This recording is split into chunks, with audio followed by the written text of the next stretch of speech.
What's going on, Rooted? It is Wednesday. There's the hump socks. There's the hump day socks. Locked and loaded.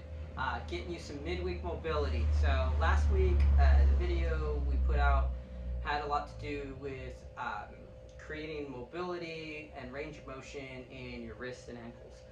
But I'll be honest, I did a pretty piss poor job of explaining the kind of the fine details that will really help to open up your wrist and get your hands, forearms, and elbows to all function better. I'm going to do a much longer, much more detailed video about your wrist and your hands today. This should help a ton of people. Basically, if you're human, this will help you. So I apologize if there's some background noise. I'm at home today. I had to go to Ellie's parent-teacher conference and find out how awesome my kid is and basically boost up my confidence as a parent. So we're going to talk about some details first. The position of your elbow, and more specifically your elbow pit, matters. So that's going to be something that you're going to want to focus on as you're going through all these movements. Second, your body weight is how you will increase the intensity or the amount of stress that you put onto your wrist and your hands. Third, in the beginning, as you will clearly see with my redonkulously tight right arm, it's okay to compensate. But your goal is going to be to work to where your elbow is locked out and your wrist is doing most of the movement. And then lastly, your wrist and hands and elbows are very small joints, and if you put too much stress on them before they can adapt, it's going to upset them and instead of improve them. So you want to be really careful in the beginning. If you are dealing with any elbow pain, wrist pain, I suggest starting at 3 to 5 reps of each movement and staying there for a couple weeks, and then going to 5 to 8 reps of each movement for a couple weeks, and then building up to 10, which is what I'm going to be recommending for each thing. If you're new to this, I would suggest 2 to 3 days a week doing all the movements together as a little wrist mobility session. But really, you're going to benefit greatly by adding in 1 or 2 of the movements kind of just throughout the day. All of us, we're going to have one that feels a little bit better or we feel like we're excelling in. So those are the ones that you may want to go to. As you progress through them, you can add a little bit more stress, but we're going to cover the movements one at a time. And if you have any questions or if you need any advice, just reach out. Okay, so what we're going to start off with is something that we've done a ton of already, because it's really good for you, is rocking. Okay? So I'm going to get my hands on the ground. I'm going to open up my fingers as much as I can. Again, my elbow pits naturally are going to want to turn in. I want to focus on having them rotate forward, right? So it's going to ask me to kind of corkscrew or externally rotate my shoulder and my arm, and then I'm going to rock forward and back. Right? I want that added benefit of strengthening my vestibular system, so I'm going to keep my eyes forward and my head up. And here I'm making sure that the base or the bottom of my palm stays nice and flat on the ground. Okay? And we're going to go for 10 reps here. That's 6. That's 7. The more you go over your hands, the more stress on your on your wrist. That's 9. So you can dish this out with whatever intensity level you want, right? If I'm really far out in front, I have a lot of my body weight on my wrists, and that's a big stretch through the front of my forearms. So I can adjust this however much I need to, right? The next thing on here, I'm going to put a lot of weight onto my hips, and here's where you're going to get to see how tight my right hand is, are finger push-ups. So I'm going to try to keep the knuckles of my fingers on the ground and my fingers on the ground. My thumb can come off. From this position, I'm going to, using my hips, I'm going to lift up some of my body weight, and I'm going to bring my palms off the ground. Okay? Now my left hand, I can keep my elbow pits forward and then stack my wrist over my knuckles of my finger. My right hand, I am not even anywhere close. So I'm gonna give each one as much as I can do. That's 2, that's 3, that's 4, 5, 6, 7, 8, 9, and this last one I'm gonna hold for a couple seconds. Couple deep breaths. I'm trying to rotate my elbow pits forward, and I'm gonna relax. Okay? In between, I like to shake my hands out, get some of that tension out here. Okay? This next one, wrist flexion. It's active wrist flexion. So I'm going to start on my fists. And again, how much body weight I put on my hands will dictate the amount of stress that I'm putting onto my fingers and wrist. So I'm going to start on my fists.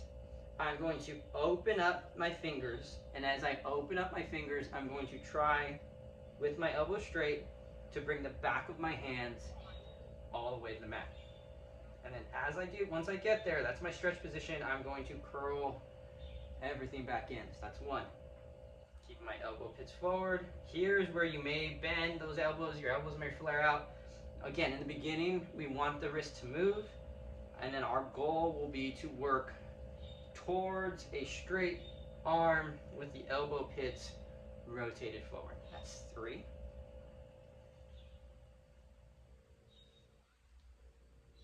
4. 5.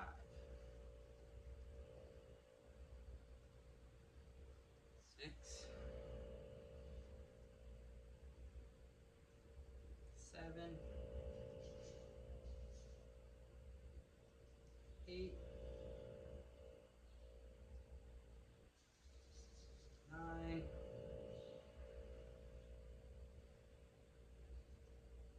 And 10. Good. Now I'm going to shake them out. All right. Now, those 3 by themselves are fantastic. You're going to feel better. Your wrist will feel more open. Your elbows will feel like they have less stress on them. And really, if you only did those 3, you would get better. The next 2 are going to be a little bit more challenging. But like I said, 2 to 3 days a week doing this as a mobility session for your wrist. These will be ones that you should add in. Maybe starting on the lower rep ranges, those 3 to 5. Maybe staying there a little bit longer because of how aggressive these stretches are. But you should be able to do them, and as you work them and as you're consistent with it in your practice, they will get better. So I'm going to take my palms and I'm going to put them down on the ground with my fingers pointing back towards me. Okay? That already in and of itself is a very challenging hand position for a lot of people to get into. Okay? On this one, this is an open hand stretch. I want my palms to come off the ground. I want my fingers to come off the ground, but I do not want my fingertips to come off the ground. So what I'm going to do is set up in that open palm position, and then I'm going to try to bring my elbows down towards my knees, keeping my fingertips on the ground. So my left hand can go further here. So I let it go a little further. That's 1. Now, on this stretch, it is a very intense stretch for me. So I'm going to do 5 reps up here because I have not built up enough tissue tolerance to do more than that. Once you try this one, it will enlighten you on how tight your fingers are. I can't do this. I'll give you a profile view here. Gymnasts, calisthenic enthusiasts, people who do a lot of body weight work where they're trying to get handstands, yoga practitioners, some of them may be able to get their elbow to the ground, but with their fingertips still touching. I'm super jealous. If you can do that, Don't tell anybody about it because we're just going to get upset at you. But that's the exercise here, is sitting back and then trying to bring your elbows towards your knees as much as you can without your fingertips coming off. Your thumb will come off, and that's okay. I did way more than 5. But yeah, that one's gnarly, dude. So, next one is lateral flexion. So, what that looks like on an unloaded wrist is I can tilt my thumb towards my forearm, and then I can tilt my pinky towards the underside of my forearm, right?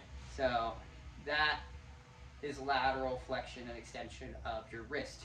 So, we're going to do that, but loaded. So, I'm going to put my fist down onto the ground, and then I'm going to try to roll the knuckle of my thumb towards the ground, and then I'm going to try to roll the very bottom of my palm towards the ground. What I like to do on this one is, as I touch the bottom of my palm to the ground, I then try to get my shoulders over my hands. So knuckle of the thumb to the ground, bottom of your palm, and then get my shoulders over. 4. Give you a few reps from profile. Roll forward. Oh, look at that. That elbow pit does not like to be forward on this. And then back.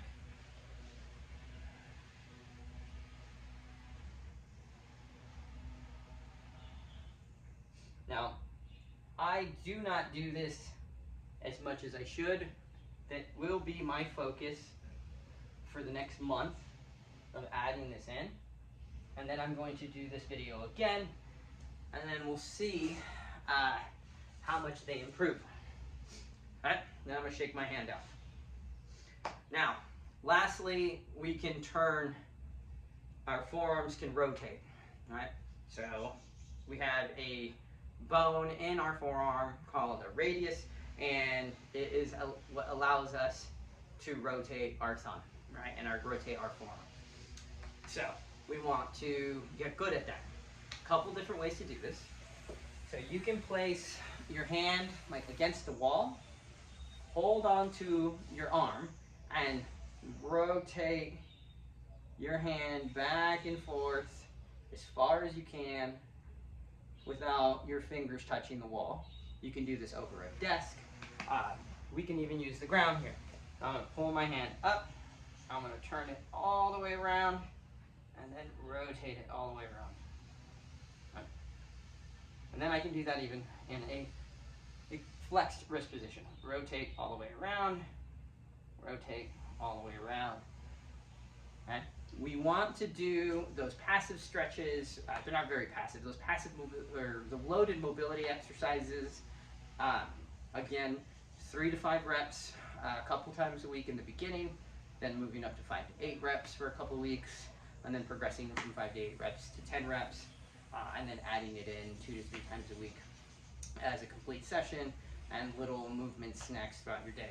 But it's very important that we then take that added range of motion and add some movement to it so that we can incorporate it into the actual bigger movements that we're doing.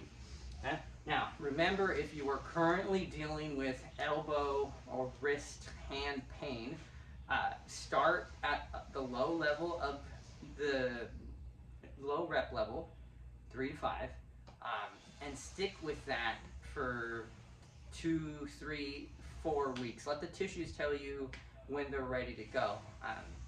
As you get better, remember to add more of your body weight onto your wrist to increase the intensity of the stretch. It's okay in the beginning to compensate a little bit and to let your body cheat, with the goal of each time you do the sessions to try to get a little better. Remember that our body works on what's called the set principle, which is a specific adaptation to an imposed demand. You're putting a specific demand onto your wrist and you want them to adapt, but that adaptation process takes a little bit of time. So remember to listen to your body. If you have any questions or if you need any more information, please let me know. You can do this sitting in a chair. We had a member earlier today do this in a straddle position, and you can do all those stretches the same way in a seated position on top of a chair. So if getting down to the ground is tough, you can figure out a way to adapt it. But remember that our community focus in March is going to be getting up and down off the ground 10 times, and having nice, stable, mobile wrist is going to make it where getting down to the ground and putting weight on our hands isn't as uncomfortable. So give this a try. Let me know if you need any more information, and then have a good one.